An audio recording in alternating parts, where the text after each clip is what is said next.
Welcome to the Thriving in Motherhood podcast. Today, I'm going to just give a personal update. I have not shared much about what's going on kind of behind the scenes of the podcast as well as my own life. And there's a lot that has been going on. So I'm going to give you an update. We're going to talk about our fifth baby's on the way, recent projects that we did, kind of reviewing last year. I'm going to share with you my vision is for this upcoming year and podcast updates. So for those of you that have been around for a long time, that feels like we're friends, some of us are friends, we know each other, this is for you.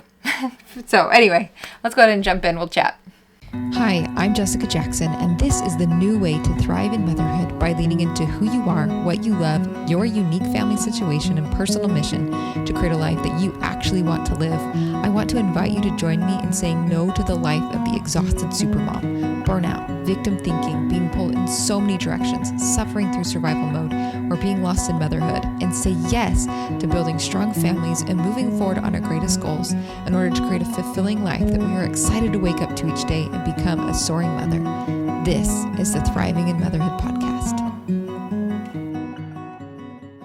If you're struggling to figure out how to do the things you need and want to do in just a practical way, I have a free training for you called Plan a Week You Can Win, and you can get it at thrivinginmotherhoodpodcast.com/win and watch that free training that's full of practical advice that you can start applying right now today and have a better week this week than you did last week. Life update. Let's start with reviewing maybe the last year. So I worked through the vision section in the 2025 Thriving Motherhood Planner.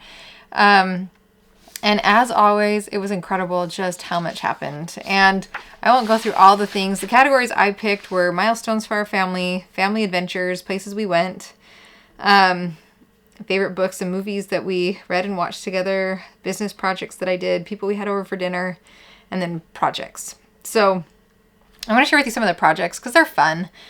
Some fun things. We started the year off, finished the year off with finishing this hallway project. And if it's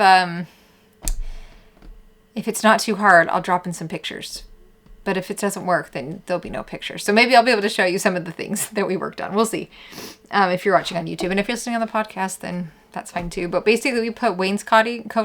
We had this really long dark hallway that goes from like all of the bedrooms past the laundry room and into the office here, which is over a garage.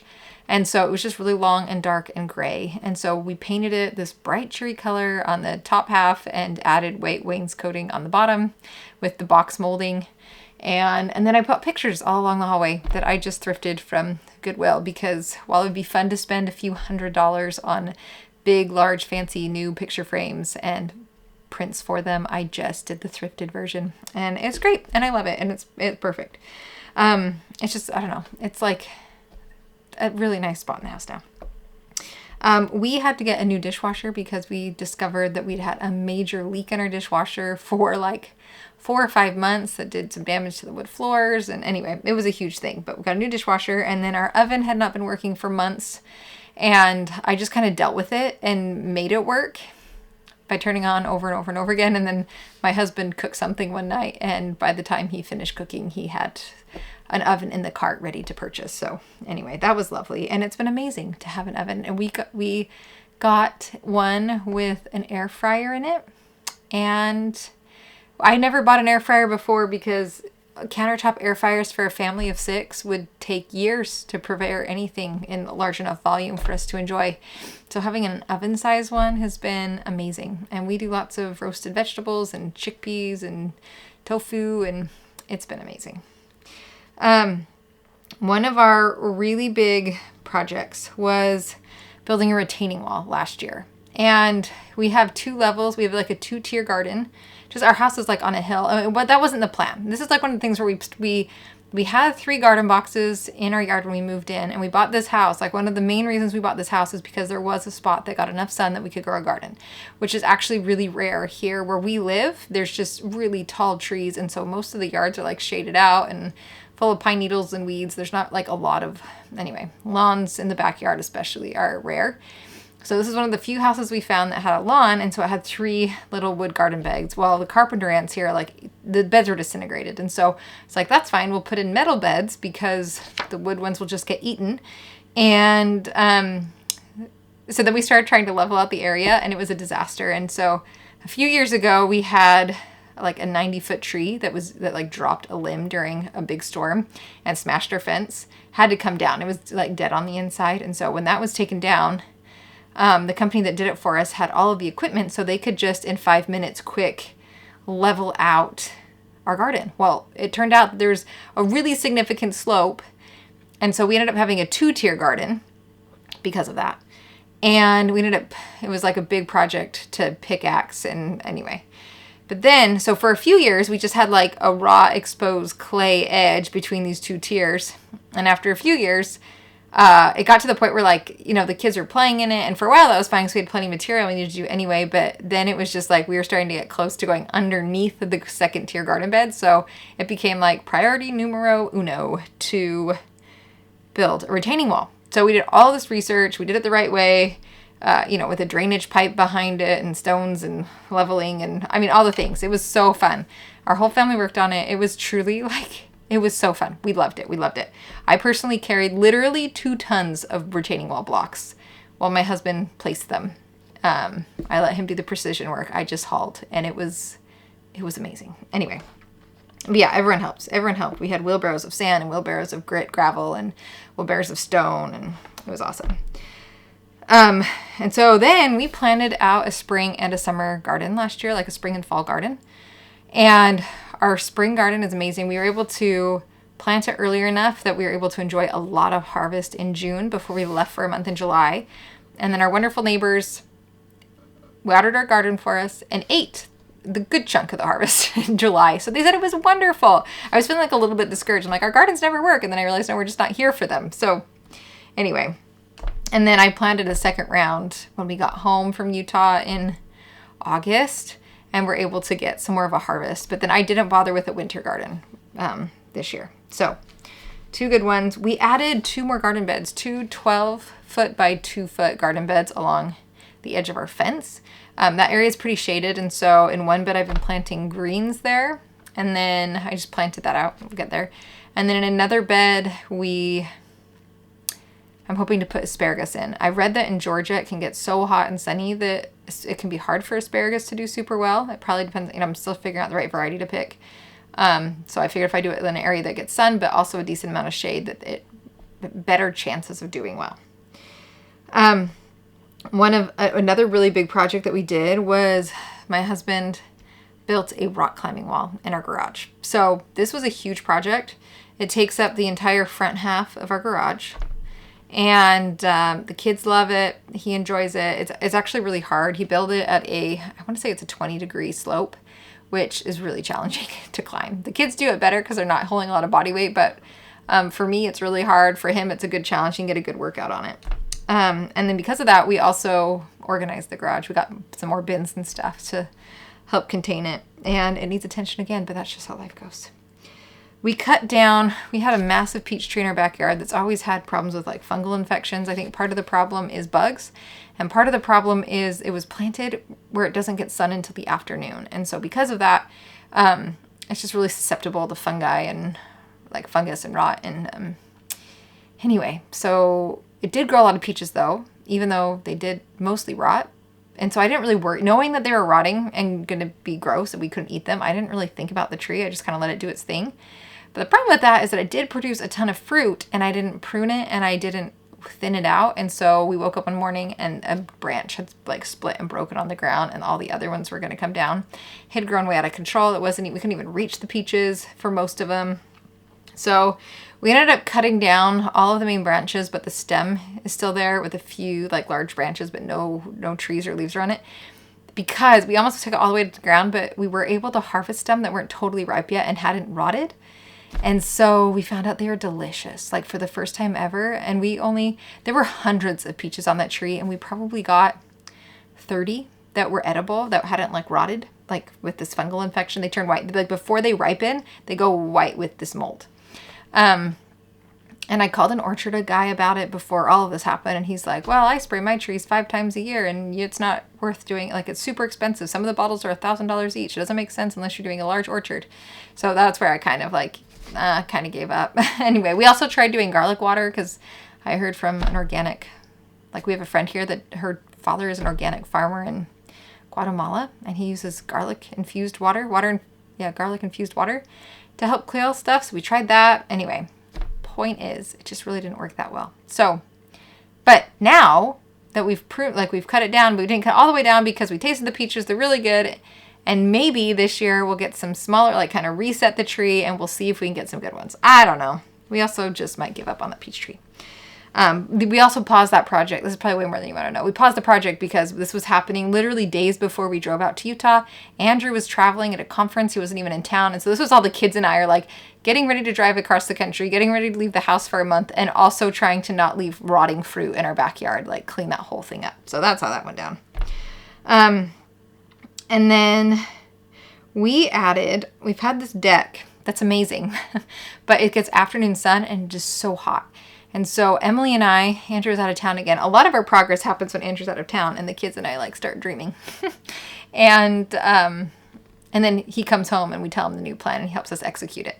But we like measured out the deck and found a gazebo that fits this like awkward dimensions, or like a canopy that's made out of metal with like fabric and mosquito netting. Cause that's another big thing. That's in direct sun and there's always mosquitoes. And so we installed that on our back deck this year. And then I wanted to go, like we're in a phase where it's like, I just want to make our money go the furthest and be functional. And so I ended up settling with, it took many months for me to realize this, but we ended up getting white folding benches and white folding table because it allows me to seat the most people.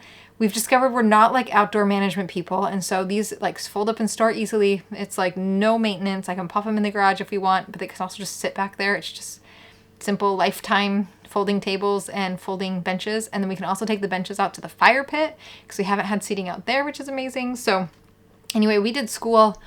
We haven't done it this winter, but in the fall, right after we got it, we would do school out there every single morning. We haven't done it this winter because it's been chilly I've been pregnant. We'll get to that. So anyway, and then we've done tons of systems around our home, which has been really fun, that are all going to be in the Family Systems Vault and the Toolkit, Surviving and Thriving Toolkit. So, which is launching this week. Like the beta group is open once we get 10 people and we're closing it down. So when you're watching it, it still might be available for you to join if you want to be a part of our founding members beta group to finish creating it. And if you saw it and we already filled the 10 spots and there's a wait list, so you can make sure to know next time it's opening. Anyway, so that's really exciting. All of these systems that we've put in place in our home. And so we just had lots of progress this year, lots of organization around our house. And then we just like really invested into our spaces. So the rock climbing wall space, how to use our deck better, to its fullest, be outside a lot, be able to host more people. And we enjoy that outside space. Also have spots to like cook and prepare food is really important to us. And then the garden, getting that solid because that's an area we just love. So those are like projects that we've moved forward. And so this year, let me share with you kind of our vision for maybe I'll tell you about my baby first. So we've got our 5th baby on the way. When you're watching this, when it releases, it'll be about 17 weeks pregnant, and which is in a few days. I'm like 16 and a half weeks right now. I have been so sick this pregnancy, with different challenges. So, but we're very excited. We have been prepared for a long time. Like the kids and I, have been working. Part of the emphasis on all these systems that we're putting in place was with the intention of, well, if I were to get pregnant, because there's only so much there's only so much you can control, right? And I didn't know how this one was going to go, but figured, well, it blesses our life either way. Either we just have more systems in place and our house is running smoother and we can put that capacity into other things that are really exciting that we enjoy, or we can put that capacity into having another baby, which was also exciting and we'd really enjoy. So, so this pregnancy has been rough for different reasons. I was able to immediately start talking with a friend who knows more about supplements and nutrition than I do and get an active form of B6 instead of a synthetic form of B6. So it costs a little bit more, but it works really well. And I just started taking that 3 times a day. And so all of my other pregnancies, I've been in the ER, I've needed IV fluids, I've been, I've tried some of the medications and then I always have these horrible side effects and give up. But, throwing up all day long, all night long. It's like withering away. And then this pregnancy, I would throw up once, maybe twice a day, but not even every day. So that B6 made a huge difference on my actual morning sickness. What threw us for the loop was during my first trimester, my heart rate, anytime I was vertical, went to like 115, 120. My normal heart rate is like in the upper 60s, low 70s, so like doubled. And so because of that, between the normal morning sickness stuff, but then also the crazy out of control heart rate, I was horizontal for months. I have a very low radius, like even getting in the car, like I couldn't drive. My heart rate was so high. I get worn out so quickly. And so like the only places I went was to the doctors, and I had a friend drive me, and I would be reclined the whole time. I'd survive that ordeal and come home and like sleep. So like for the rest of the night, I did not move again after that. So that fortunately has like lowered in the second trimester. I don't know what caused it. Doctors don't know what caused it. I did tons of blood tests, lots of blood work. We had theories. We don't know. So I'm grateful that that's not as crazy. Now it's like normal stuff, heart rate wise. My pelvis always has separated during my pregnancies. This one doesn't seem to be any different. I'm not far enough along yet where it's completely stopping me, but I feel it. It's called symphysis pubis dysfunction, if you've never heard of it. But basically, your pelvis has cartilage, and if it separates, it can move, and it's excruciatingly painful. Because I've had it with all of my pregnancies, the last one I had a wheelchair. I couldn't even walk by the end. And so I've like one of the things I had to wrap my head around before getting pregnant this time was being willing to go back to that situation, to sacrifice walking. So I got to this point where like I made peace with that. And one of the things that I've learned, pro tip, if you're dealing with this, it doesn't get better. This is not pain that you can push through and be like, oh, it'll be fine. It's like, it just gets worse and worse and worse until you literally cannot handle it anymore. And then it just stays there. So, anything I can do now, like I'm at the point where I sit down to get dressed because standing up to put your leg in pants is excruciating, it hurts. So basically anything that like, as soon as I start to feel, oh, that hurts, I just cut it out to try and preserve my walking ability for as long as I can. So that's where that's at. The kids have been incredible.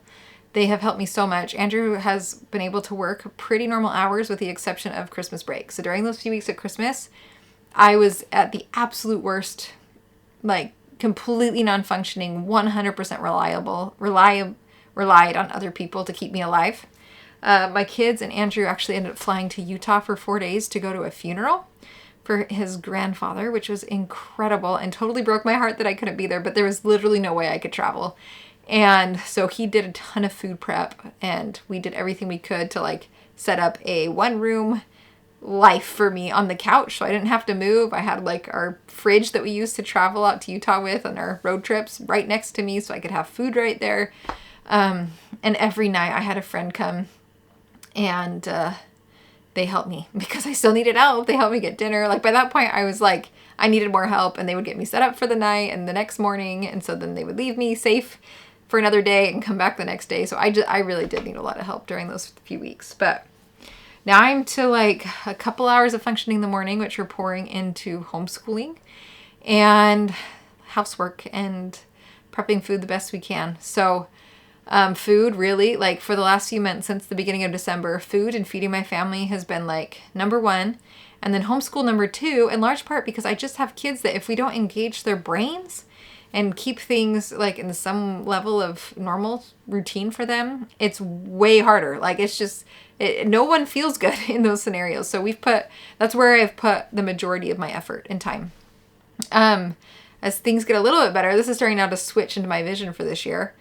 But we've been putting effort into the yard. So last week we planted out our tomato and pepper seeds. Today I want to get pea seeds into the garden. The kids have been helping me clean things out. We've kind of found an area where we want to plant a raspberry patch, like a 20-foot long row of raspberries. It's a little bit of it's not in direct sunlight all day long. It probably gets 6 hours of sun. So maybe 6 hours of sun, which the variety of raspberries I want to plant does better a little bit further north. So I'm hoping it'll get enough sunlight to be able to produce good berries, and then also not have enough shade in the heat of the day that they don't get too hot, because I've heard that can be rough on them. So we'll see. It's an experiment for sure. And then the front yard, we've been cleaning out. And also, like, my kids are so helpful right now. So I'm outside, like, managing things, inspiring vision. But, Like my son's the one with the pickaxe and the shovel digging out old tree stumps and getting out roots for me. And, they're just all really, really helpful. They're helping me wheelbarrow and shovel and switch compost around and sweep pathways and clean out leaves. So they're super helpful. So if you think, anyway, so yeah, I'm not doing it all. The kids are very, very helpful. And then I found some varieties of mandarin orange trees and lemon trees that do okay in our zone, so they can tolerate cold days, and it doesn't get freezing here. It did this year, but typically we don't get tons of freezing temperatures in the winter, and so like you can just protect them and they can do okay. So that's what I'm hoping to, is that we're gonna do some edible landscaping in our front yard. So these dwarf trees would be our kind of back row in front of our house, and then we'll add in some other little edible bushes and herbs and some other perennial plants. So that's kind of the vision that we're really working on, is our yard space. We were hoping to get chickens this year, but that was pre having a baby. And so I haven't quite been able to let go of my chicken dream, but also have a heavy dose of reality of how much can we actually handle right now. But because we're having a baby, we're not leaving this summer. So we're going to be here. We're not driving to Utah. All of our family's coming out to visit us, which is amazing. And we're so grateful. But then it also makes me think well, now's a good time to have chicks. Now's a good time to do all this yard work and the garden stuff, because we'll be here for it, which is why, I want to plant things out. And then we've done a lot of experimenting in that garden space, and I've started really observing and watching and researching families that do replace a lot of the food that they eat on smaller homesteads or gardens that fill their yard space. And one of the things that I'm realizing, and that have young kids, a lot of them have 4 or 5 kids, and they homeschool. And the switch, in my mind, I've always thought of preserving food as you're canning things and a lot of work goes into preserving, but they grow things that don't need that. So potatoes can just go right into storage after being cured, and sweet potatoes can go right into storage after being cured, and butternut squash right into storage. And there's a bunch of things like green beans and broccoli and raspberries. They can just be thrown into the freezer.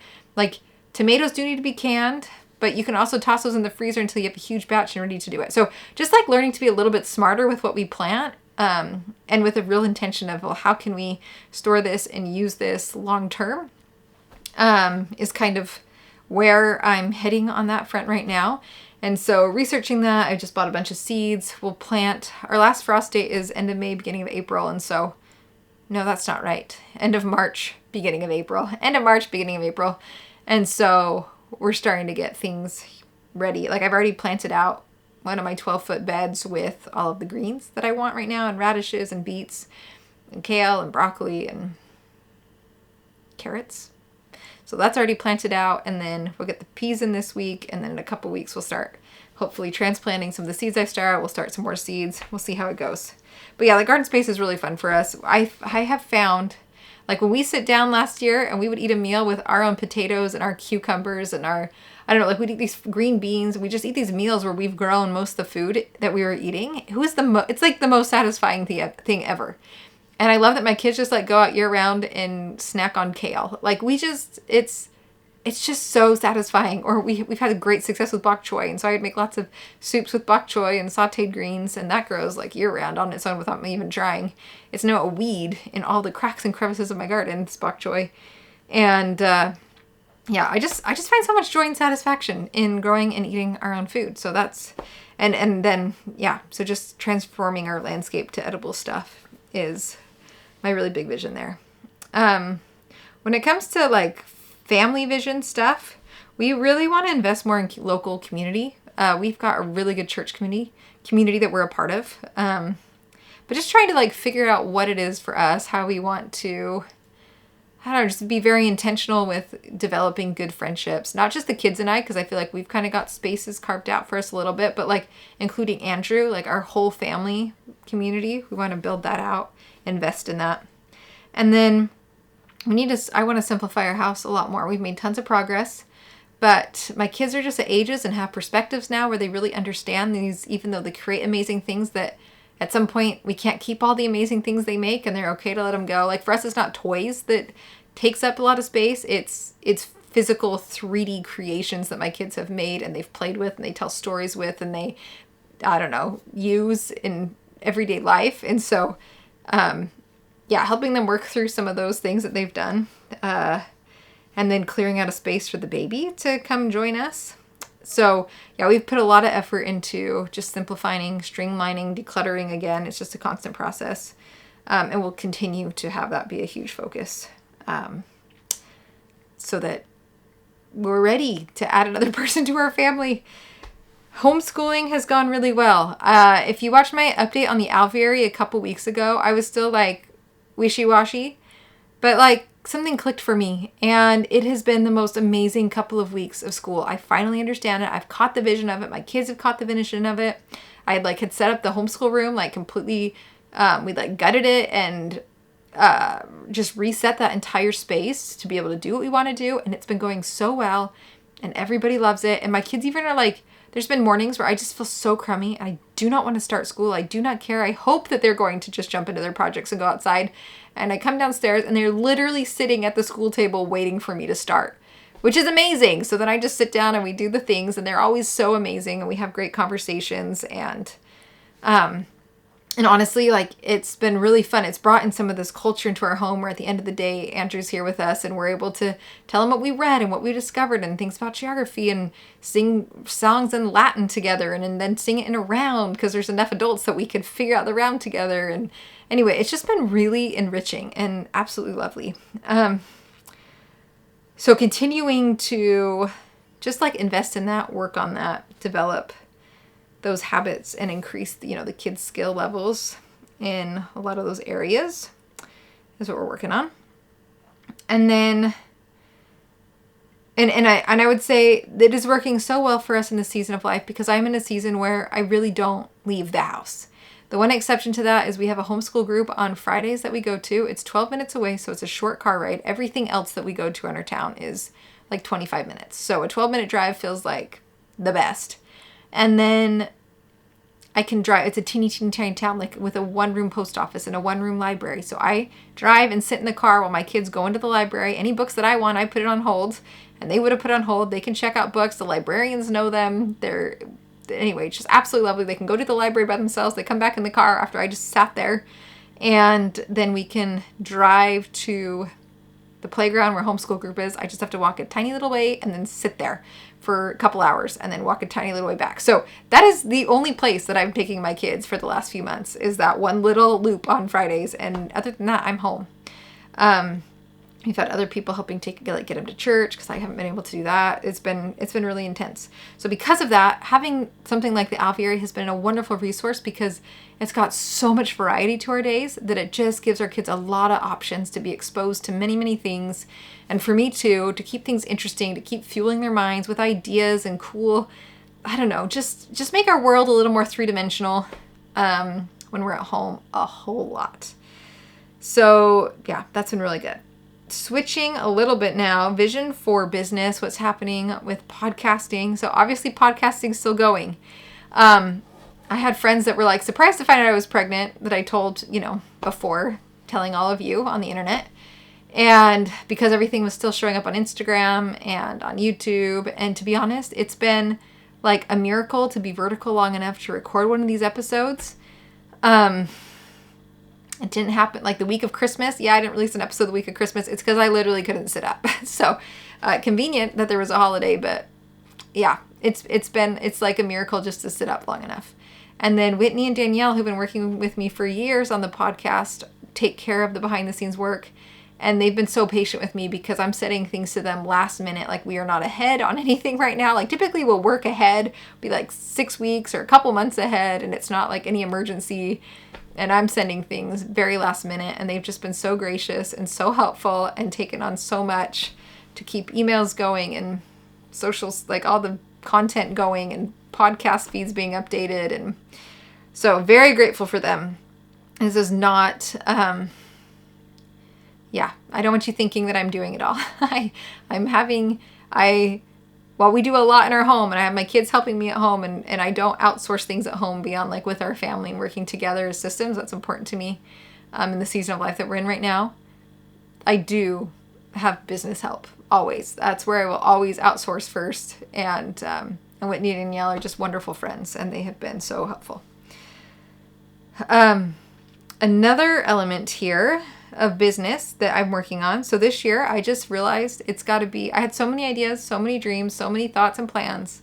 And what it's come down to is I've realized this year I'm growing a baby and I'm taking care of my family and we're taking care of our home.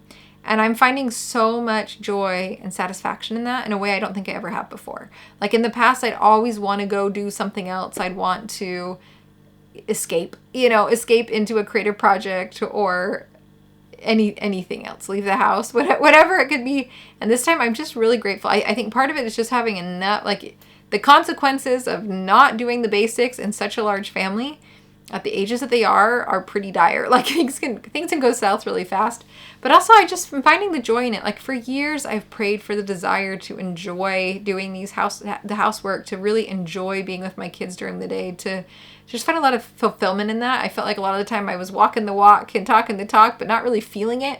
And right now I'm feeling it, which is such a blessing, especially while pregnant and especially when my health is not great. It's such a blessing to just find so much joy in the everyday life.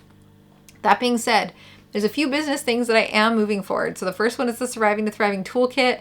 I have been working on that behind the scenes. There's a lot of planning that's been done. The actual filming and execution of a good chunk of the toolkit has not been done completely, and in large part is because we're doing this beta launch and I want to make sure that I'm answering the right questions. So I've already filmed and put in survival mode, is totally ready to go.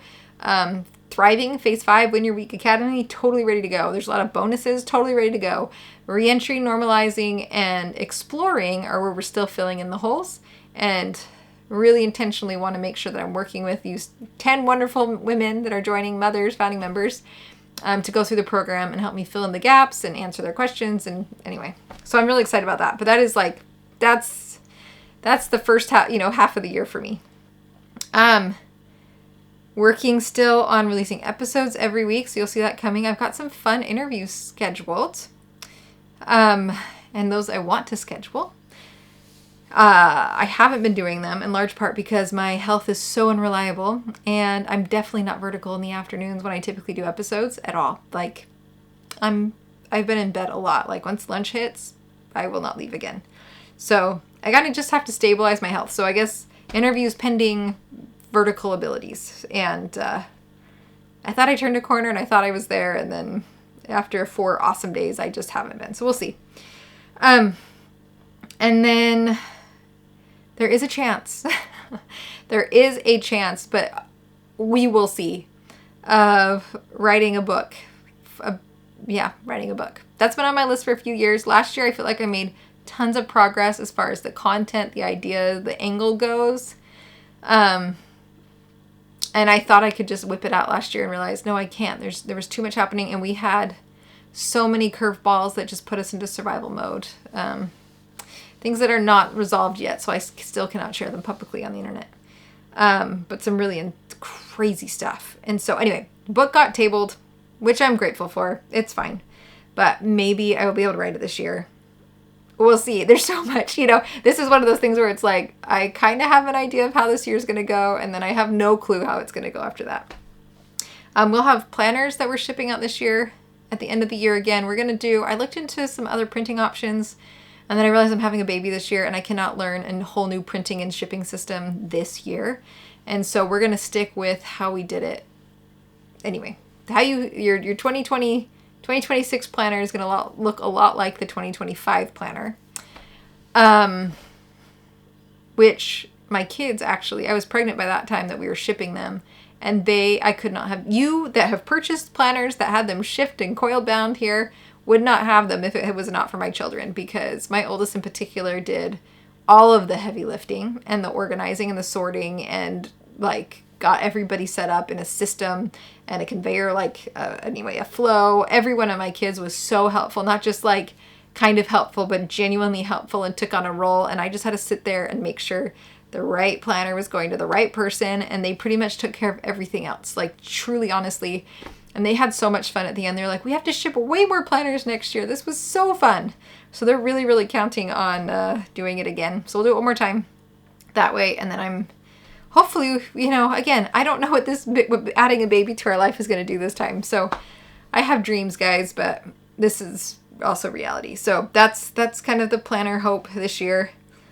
And then once we go through the beta program of the toolkit, just getting that set up so that can be available. And that's going to be the thing that just ties it all together, because I realized, like with Win Your Week Academy, it's amazing, but it really is just phase 5. And so many women that did Win Your Week Academy would end up in survival mode or have to go through normalizing. And so it was like, well, they paused that. And I realized, well, we just need all the resources together. Like the reason why I'm not selling things separately anymore and just want to sell them all together in the toolkit is because life as moms is so unpredictable. It changes so quickly, even if it's just for a weekend. And so being able to have what you need when you need it is something I just think matters a lot. And so that's going to be the main thing that I have is the toolkit. And I've created it in such a way that I can continue to add in systems in there or other tips or tricks or, whatever we have, it can just continue to build out this incredible resource library for you in a way that helps you just figure out what you need when you need it. So that's kind of my vision. We're simplifying things in a big way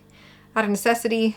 We're trying to grow things in our yard, trying to help build the systems in our home to support our kids through this season. And I would say it was one other thing. A big part of personal, like where I'm at right now with life as a whole, was just my number one concern with being pregnant again was, could I keep meeting the emotional needs of my children? Because I know that we can really drop the bar on physical needs or on our space for a while, and they're so helpful. They have been feeding me. Even my 4-year-old can make me food, like pancakes with peanut butter, and she can make her, like, take an avocado and turn it into guacamole with lime juice and salt and spices and bring it up to me. Like, I have kids that are self-sufficient and can take care of me too. I've got older kids that are doing laundry, like helping the laundry run and making sure cleaning up happens, and can load the dishwasher and are unloading the dishwasher. Like, they can do so much to keep our house running. And if we have a off couple days or week, like, it's fine. We'll regroup.